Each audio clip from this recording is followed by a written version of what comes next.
no Alerta Geral. Bate-papo político com os jornalistas Luzenor de Oliveira e Beto Almeida. Cerca de 45% dos brasileiros adultos sofrem de hipertensão. Metade não sabe que está doente. A informação agora com Vanderlei Moisés. Um relatório divulgado pela Organização Mundial de Saúde mostrou que 45% dos brasileiros adultos convivem com a hipertensão. O número é alarmante e os dados preocupam conforme a idade avança. Metade dos brasileiros com mais de 30 anos possui pressão alta, nome popular da hipertensão. Destes, só 1/3 consegue controlar a doença. Segundo o estudo da OMS, apenas 33% dos hipertensos que descobrem o problema fazem tratamento. Os médicos alertam para a doença que é silenciosa e pode matar. Só 10% das pessoas com a doença sentem os sintomas. A pressão alta pode levar a um infarto. No entanto, ela não atinge apenas o coração. Pode comprometer também os rins e no cérebro há o risco de um AVC. Descobertas mais recentes verificaram que a hipertensão também pode provocar demência. Isso porque ela altera a irrigação sanguínea, levando a problemas de memória. Os especialistas alertam para a necessidade de medir a pressão pelo menos uma vez por ano com um profissional da saúde.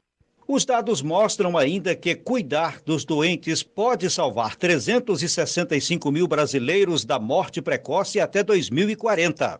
O relatório da OMS mostrou que hoje em dia 1,3 bilhão de pessoas são hipertensas no mundo, o dobro do registrado em 1990. Com informações do Ceará Agora, Vanderlei Moisés. E para mais esclarecimentos sobre esse assunto, o jornal Alerta Geral entrevista hoje a doutora Gisele Barroso, cardiologista do Centro Integrado de Diabetes e Hipertensão.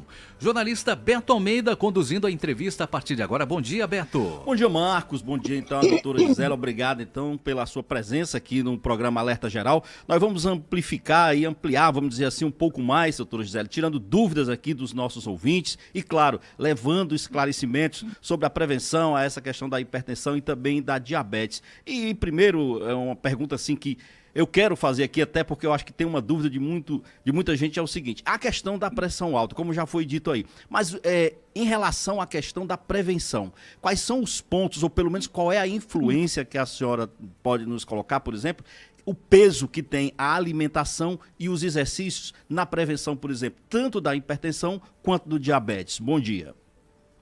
Bom dia. Como a gente sabe, a hipertensão é o fator isolado mais importante para as doenças cardiovasculares, que é aquela que mais mata no mundo inteiro. E a prevenção não é algo tão difícil. Ela é baseada principalmente na mudança de hábitos de vida, atividade física de rotina, peso ideal, a alimentação ideal, parar o cigarro, diminuir o álcool, principalmente controlar a própria hipertensão e também outros vilões, como colesterol e como diabetes. E é muito importante que se diga que a consulta de rotina é algo bem importante. Você consultar o médico, verificar a pressão, fazer exames laboratoriais. Tudo isso junto com a mudança de hábito de vida, logicamente. Doutora Gisele, eu vi uma pesquisa, ela não é tão recente, mas apontava Fortaleza como a segunda capital com maior número de diagnósticos de diabetes. Essa pesquisa, na realidade, ela é de 2019. Eu pergunto, de lá para cá, a senhora como profissional que acompanha esse dia a dia, esses dados me assustou, sim, porque colocou Fortaleza como a segunda capital com maior número de diagnósticos, atrás apenas do Rio de Janeiro. Essa realidade, para nós aqui, melhorou ou piorou na sua avaliação? Como geral, no Brasil e no mundo, essa realidade vem piorando. Eu acho que também devido à busca ativa, né, de pacientes hipertensos. E também a esses hábitos de vida, a obesidade, a alimentação errada, a falta da atividade física com o sedentarismo, o estresse, que a gente às vezes não fala muito, tudo isso vem cooperando para que cada vez mais pacientes sejam hipertensos e que essa hipertensão apareça cada vez mais em pacientes mais jovens. Uma coisa, a senhora colocou aqui claramente a questão da prevenção. Aí eu vi aí na matéria dizendo o seguinte, que pelo menos uma vez por ano se deve fazer a medição da pressão arterial. Eu pergunto para a senhora, não é pouco, não? Tu acha que isso é o suficiente para pelo menos haver uma chamada de consciência, por exemplo, da população? Essa medição de uma vez ao ano, por exemplo? Isso é pedido uma vez ao ano, pelo menos. Mas eu sempre digo, se o paciente tem uma história familiar, se ele é um paciente de mais risco, ele é um paciente obeso, ele já é um paciente diabético, que tem outra patologia, outra comorbidade, ou que é de uma família de risco, que isso é muito importante, uma família que já todos são hipertensos, então esse paciente deve procurar mais de uma vez ao ano, com certeza. Outra coisa, doutora, eu pergunto para a senhora o seguinte, hoje, por exemplo, para quem precisa do atendimento, nós temos o Centro Integrado de Hipertensão e Diabetes, que fica aqui na capital, mas qual é a facilidade hoje que o cidadão tem, por exemplo, para buscar esses serviços de prevenção, tanto de hipertensão, quanto de prevenção à diabetes? Os próprios postos, as unidades básicas de saúde, elas estão preparadas para fazer esse atendimento à população, seja aqui na capital, seja no interior do estado?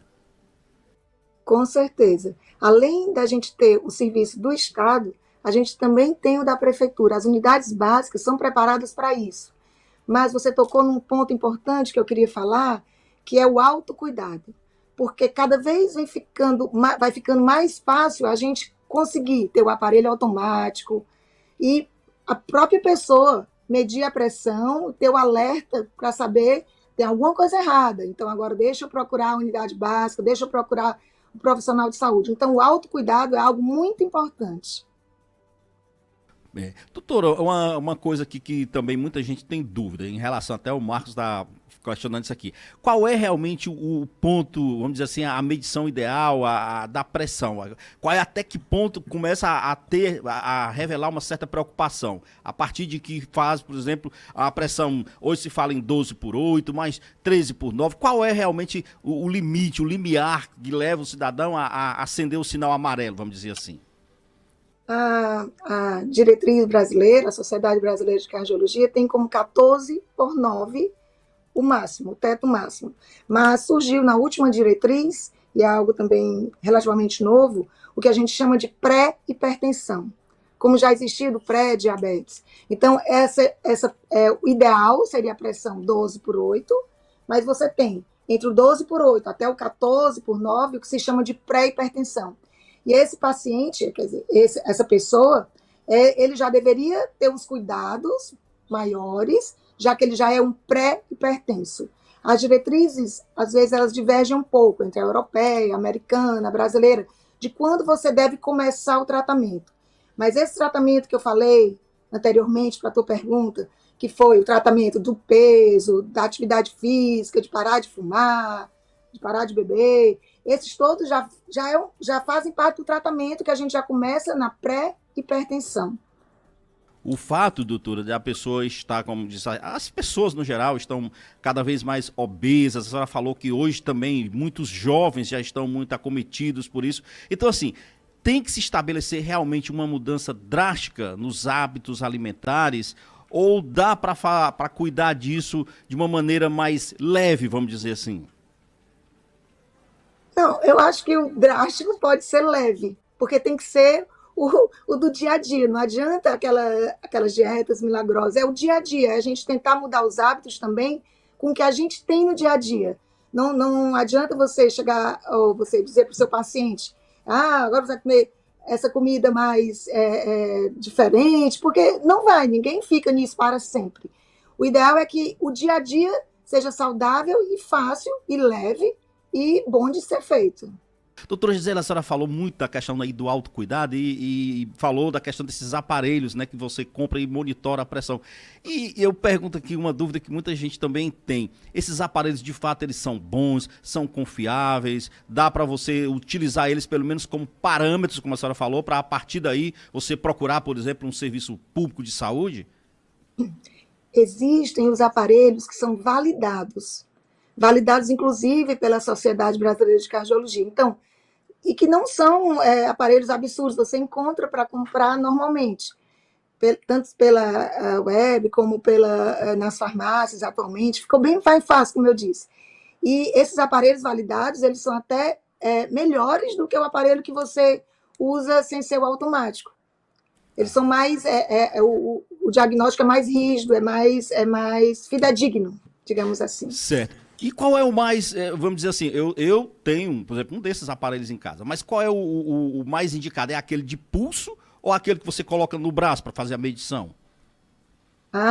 Pergunta maravilhosa, porque é o que eu digo no dia a dia. O que é indicado é o do braço, não é o do pulso. O do pulso tem mais probabilidade de errar. Então, é mais fácil de medir. Alguns pacientes isolados, paciente obeso, que não tem como colocar o manguito no braço, esses você poderia indicar o de pulso, mas o de pulso é infinitamente pior do que o de braço. E até o de braço também, no momento da compra, a pessoa tem que ter o cuidado que aquele manguito, aquela mangueira, né, que abraça o braço, tem que ser no tamanho ideal. Porque se ela não for no tamanho ideal, pode colocar a pressão ou para mais alta ou para mais baixa.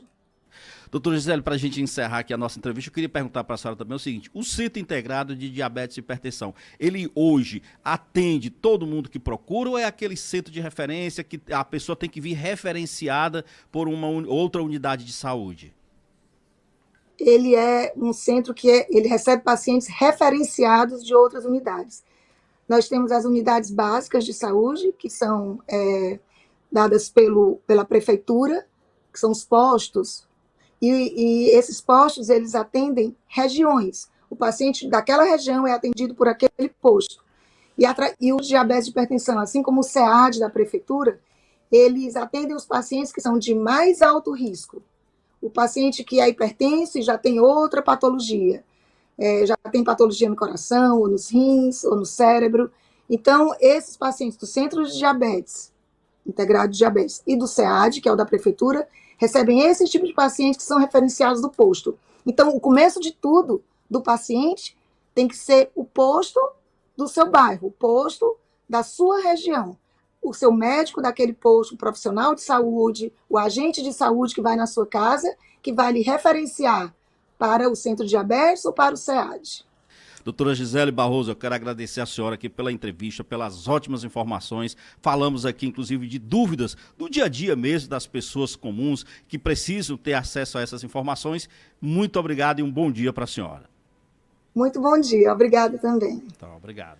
Ok, Marcos, então boa entrevista aí, eu acho que esclarecedora, assim, tirando dúvidas, né, sobre... Com certeza, muitas dúvidas, né? Exatamente. Olha, aquela história que ela falou do tipo de aparelho, a dúvida que muita gente tem, ninguém sabe qual é o melhor, é aquele do pulso, é o do braço. Você viu o esclarecimento que ela deixou aí claramente.